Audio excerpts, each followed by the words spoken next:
emergency happened quickly.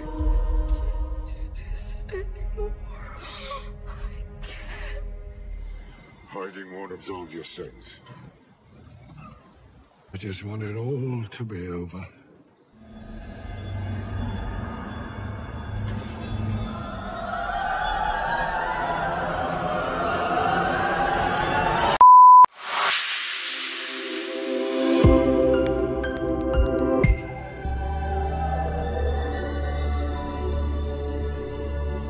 Kisah ini bermula di ibu kota Italia, Roma. Film yang berjudul The First Omen yang menceritakan seorang biarawati muda bernama Margaret Daino. Margaret adalah seorang biarawati muda dari Amerika yang diminta oleh sebuah gereja di Italia untuk bekerja di sebuah panti asuhan. Di hari pertama, Margaret sudah dijemput oleh salah satu pastor muda bernama Gabriel untuk diantarkan ke panti asuhan yang nantinya tempat Margaret mengabdi sebagai biarawati muda. Margaret juga disambut oleh kardinal yang sudah membesarkannya, Kardinal Laurel. Hari pertama Maggie sebagai panggilan Margaret sampai di panti asuhan, Maggie sudah disambut oleh suster kepala bernama Suster Silva. Maggie diajak untuk melihat-lihat kondisi di panti asuhan. Disinilah nanti Maggie akan bekerja membantu para suster-suster lainnya untuk mengurusi anak-anak yang memang butuh perhatian penuh. Panti asuhan ini sudah menampung 62 anak yang harus mereka urus setiap hari, termasuk anak-anak yang masih bayi yang ditinggal oleh ayah dan ibunya. Tanpa sengaja, saat Maggie yang sedang turun di panti asuhan tiba-tiba ditinggalkan oleh Suster Silva di antara lorong-lorong jalan untuk mengurus salah satu anak yang berteriak.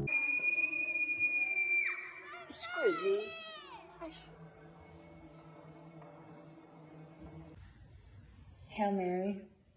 What's your name? Maggie bertemu dengan seorang anak yang suka melukis bernama Carlita. Carlita ini adalah seorang anak yang tertutup dan diawasi oleh para suster di panti asuhan. Bahkan, Carlita sering dipisahkan dengan anak-anak yang seusianya. Dikatakan seperti memiliki keterbelakangan karena sering memukuli anak-anak yang dekat dengannya. Maggie akan tinggal terpisah dari panti asuhan di sebuah kos-kosan bersama salah satu calon suster baru di panti asuhan, Lucy namanya. Lucy adalah salah satu calon suster paling barbar juga. Kalau Lucy sudah selesai bekerja di panti asuhan, biasanya ia akan habiskan waktunya di klub malam bersama dengan teman-teman cowoknya. Lucy dan Maggie berteman karena mereka satu kosan. Mereka bercerita. Maggie yang menceritakan tentang dirinya merupakan anak yang bermasalah saat ia kecil. Maggie juga memiliki sebuah kelebihan yang memiliki imajinasi yang bisa sewaktu-waktu ia bisa melihat sebuah masa depan atau kenyataan. Tapi rata-rata imajinasi ini lebih spesifik tentang horor atau mistis saja. Seiring waktu berlalu, berkat Kardinal Lawrence lah Maggie mulai menyadari mungkin itu hanya sebuah ilusi saja, sampai Maggie tidak pikirkan lagi. Hari pertama Maggie mulai bekerja di panti asuhan. Semuanya baik-baik saja, bercerita tentang diri mereka masing-masing, tentang para suster, belajar mengajar anak-anak di panti asuhan hingga sampai malam tiba. Saat anak-anak panti yang beristirahat tidur harusnya berdoa dulu, tapi Maggie melihat suatu kejanggalan bahwa ada satu anak yang tidak terlihat berdoa di kasurnya. Maggie mencoba mencari anak tersebut dan ia melihat Carlita sedang diurus oleh suster di dalam sebuah kamar gelap. Tapi apa yang sedang terjadi?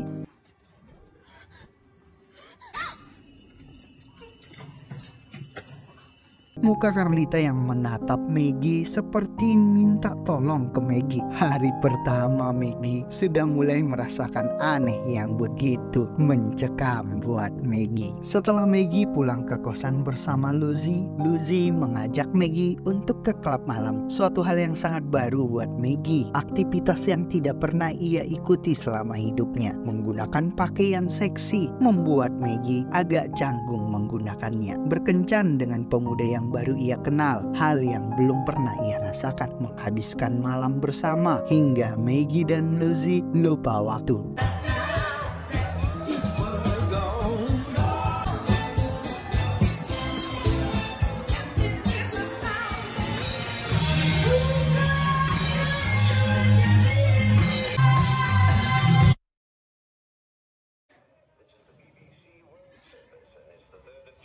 Di pagi harinya, Maggie baru sadar dari tidur malamnya. Maggie yang merasa bahwa ia sudah membuat kesalahan di malam itu, bahwa sebuah kesalahan yang dilarang oleh agamanya sebagai bentuk penebusan dosa. Maggie pergi ke Vatikan untuk melakukan penebusan dosa, berdoa di tempat paling suci, meminta pengampunan atas dosa yang ia perbuat. Saat Maggie yang sedang bersantai setelah kembali dari Vatikan sambil menikmati keindahan kota Vatikan, Maggie dihampiri seorang pastor. Pastor Brennan namanya. Ia meminta ke Maggie untuk lebih berhati-hati lagi di panti asuhan, bahwa suatu hal yang mengerikan akan menimpa seorang anak yang bernama Carlita Siena. Untuk mengetahui semua tentang apa yang terjadi nanti di panti asuhan, Maggie bisa datang ke biara Pastor Brennan di biara Saint Rita di kamar 42. Disitulah Pastor Brennan tinggal. Mulai membuat Maggie menjadi bertanya-tanya tentang apa yang dikatakan oleh Pastor Brennan. Sesuatu yang pastor tahu tanpa pastor itu ada di dalam panti asuhan.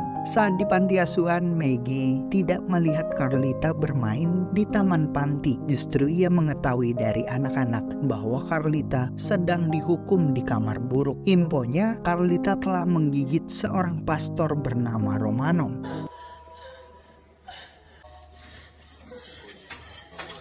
Maggie melihat sebuah keanehan, seorang perempuan yang ingin melahirkan seorang anak, tetapi perempuan ini menunjukkan sikap yang aneh, dari ketakutan, bahagia, hingga tertawa sendiri, sampai ia melahirkan sesuatu yang membuat Maggie langsung pingsan.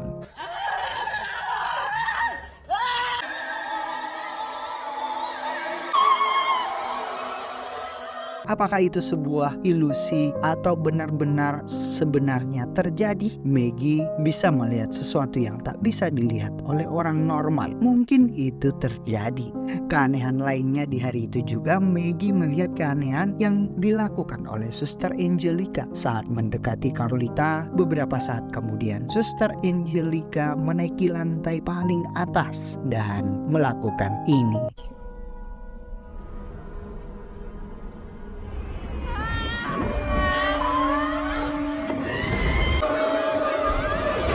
Setelah itu, malamnya saat Maggie mau pulang ke kosannya, Maggie baru ingat dengan perkataan Pastor Brennan. Malam itu, ia langsung ke biara Saint Rita untuk bertemu Pastor Brennan. Pastor Brennan langsung menunjukkan sebuah foto yang ia temukan di panti asuhan. Diindikasi bahwa foto ini adalah Carlita Siena semasa kecil, karena tertulis ada nama Sienanya di belakang. Panti asuhan tempat Maggie mengabdi sebenarnya bukanlah sebuah panti asuhan yang berlandaskan agama, melainkan sebuah panti asuhan yang ingin membuat suatu sistem yang lebih modern, yang lebih mengarah sekularisme, yang akan menciptakan sebuah paham yang baru untuk masa depan dunia. Orang-orang di dalam panti asuhan melakukan sebuah eksperimen yang di luar nalar manusia, eksperimen yang bisa membuat suatu perlawanan untuk agama yang disebut sebagai Antichrist. Eksperimen yang sudah lama mereka lakukan, menciptakan seorang yang bisa melahirkan laki-laki yang kuat, yang suatu hari nanti bisa mengendalikan dan mengubah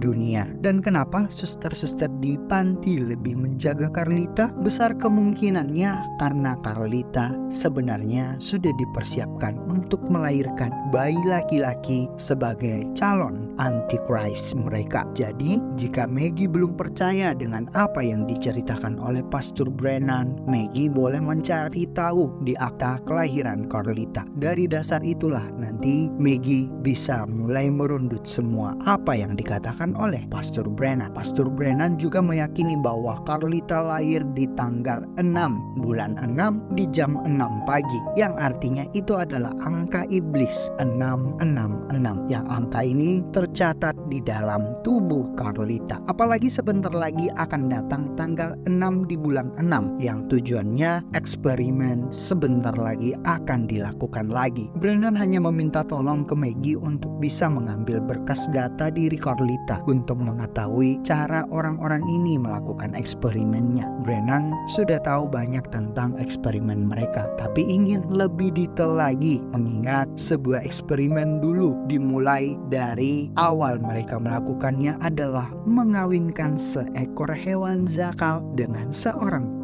Hingga sampai hari ini eksperimen itu masih tetap berjalan. Maggie merasa khayalan Pastor Brennan ini terlalu tinggi dan itu tidak mungkin. Brennan ini mungkin perlu untuk ke rumah sakit mencek kejiwaannya. Maggie tahu bahwa semua orang di dalam panti asuhan adalah orang-orang yang baik. Maggie belum bisa menerima cerita Brennan yang terlalu tinggi untuk dicerna. Akhirnya Maggie pergi meninggalkan Pastor Brennan.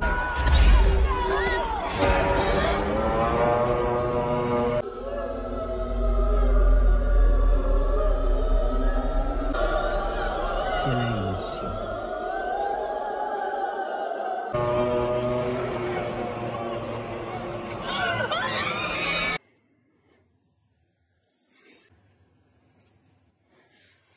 Dan esok paginya, Maggie dipanggil oleh suster kepala. Tanpa ada alasan apapun, tiba-tiba Maggie diberi sanksi dari suster kepala dan Kardinal Lawrence. Sebagai biarawati baru, Maggie tidak akan mendapatkan promosi menjadi seorang suster tetap di panti asuhan. Maggie sudah menunjukkan hal-hal yang buruk di dalam panti asuhan, apalagi jika ia saat mendekati Carlita. Yang lebih penting lagi, Maggie tidak boleh lagi mendekati Carlita ke depannya. Jika Maggie mencoba mendekati Carlita, maka Maggie akan menerima akibatnya. Maggie mulai bingung apa yang sedang terjadi di dalam panti asuhan ini. Keanehan di dalam panti mulai ia rasakan. Seperti apa yang Pastor Brennan katakan, jangan-jangan itu adalah benar terjadi. Setelah pekerjaan Maggie selesai dan saat dia mau pulang ke kosan, tanpa sengaja ia melihat Paulo, temannya di klub malam saat itu. Tapi Paulo pun menjauh dari Maggie seperti orang ketakutan, dan tiba-tiba Paulo pun esok paginya, Lucy, teman sekosan Maggie, diangkat sebagai suster tetap di panti asuhan dan mengikuti ritual persembahan dan upacara keagamaan. Kondisi itu Maggie manfaatkan untuk mencari berkas akte kelahiran Carlita. Maggie mencarinya di ruangan suster kepala Silva dan menemukan sebuah ruangan bawah tanah yang sepertinya sangat rahasia. Maggie mulai mencari data tentang Carlita Sienna. Maggie justru tidak menemukan nama Carlita di dalam file. Maggie hanya menemukan file akte kelahiran anak-anak bernama yang sama, bernama Sienna, dan itu juga diberikan label angka. File-file bayi yang dibuat menjadi sebuah eksperimen oleh pihak panti asuhan. Seluruh file ini akhirnya Maggie bawa dan mencoba menyelamatkan Carlita untuk kabur dari panti asuhan. Cuman aksi Maggie ketahuan oleh para suster. Maggie terpojok di sebuah kamar dan mereka akhirnya tertangkap. Saat Carlita yang mencoba menolong Maggie yang saat itu terjatuh, Maggie baru sadar bahwa ada tanda angka 666 di langit-langit mulut Carlita.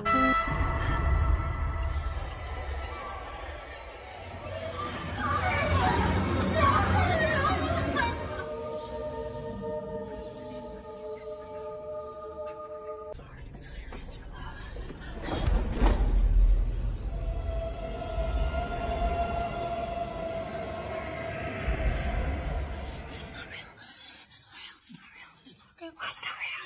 Who said that?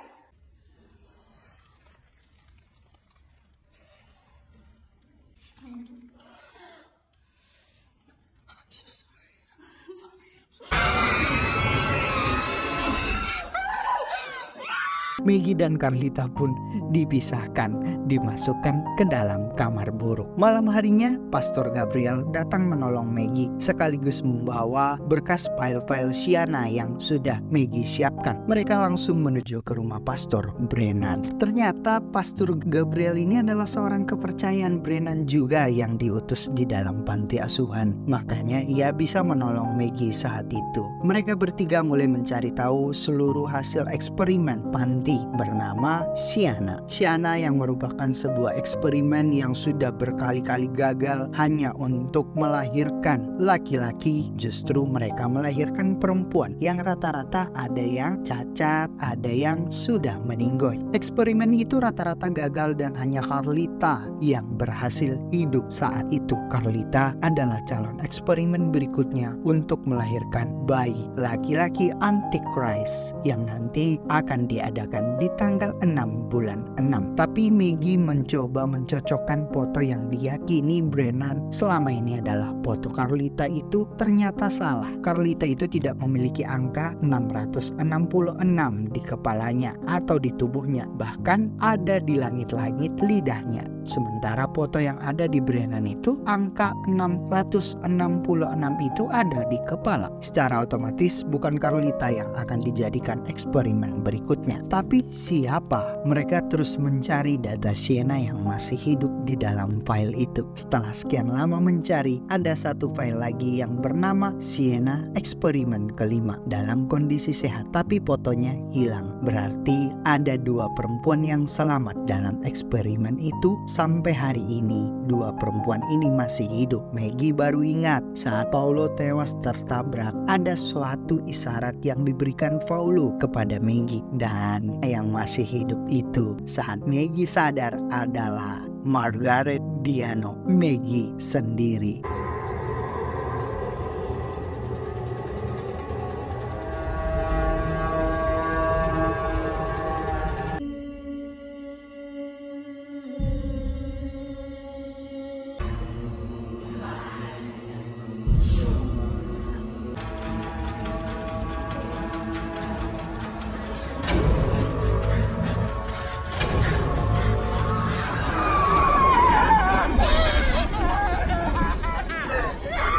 Setelah Brennan mengetahui bahwa Sienna yang masih hidup selain Carlita adalah Maggie, besar kemungkinan eksperimen yang akan dilakukan di tanggal 6 bulan 6 ini akan menggunakan Maggie sebagai eksperimen berikutnya. Makanya Kardinal Lawrence sebenarnya memanggil Maggie untuk datang ke Roma bukan untuk bekerja di panti asuhan, tapi adalah tujuan untuk dijadikan sebuah eksperimen Antichrist mereka. Mengingat Carlita saat ini kan belum cukup umur untuk hamil. Di dalam penglihatan dan imajinasi Maggie menunjukkan bahwa ia sebenarnya sudah hamil. Jalan satu-satunya adalah menggugurkan anak yang ada di dalam rahimnya agar eksperimen ini tidak terjadi. Malam itu juga mereka mengantarkan Maggie ke dokter untuk melakukan abort. Baru setengah jalan perjalanan tiba-tiba mobil mereka ditabrak oleh orang yang tidak dikenal. Hanya Maggie yang sadar dari insiden itu, tapi ia mulai menunjukkan keanehan di dalam tubuhnya. Mulai tidak normal dari gerak-gerik Maggie, mulai menunjukkan perutnya yang mulai membesar. Kardinal Lawrence yang datang bersama anggotanya langsung membawa Maggie saat itu juga. Margaret. Redeem the church and bring the people back. Maggie yang sudah siuman baru sadar bahwa ia sudah di atas meja eksperimen. Maggie yang akan menjadi eksperimen berikutnya akan melahirkan sebagai bayi masa depan. Eksperimen pun dimulai, diikuti dengan upacara-upacara ritual yang mereka yakini. Proses operasi sesar pun berjalan dan lahirlah 2 anak dari rahim Maggie. 1 anak laki-laki dan 1 lagi anak perempuan. Eksperimen yang selama ini telah gagal dari seorang Maggie telah berhasil, telah mendapatkan seorang bayi laki-laki yang mereka yakini sebagai antikris yang nanti akan menjadi pelindung mereka. Semuanya bergembira telah mendapatkan bayi yang mereka inginkan selama ini. Setelah mendapatkan apa yang mereka inginkan, Lucy sebagai teman satu kos yang melakukan ini kepada Maggie.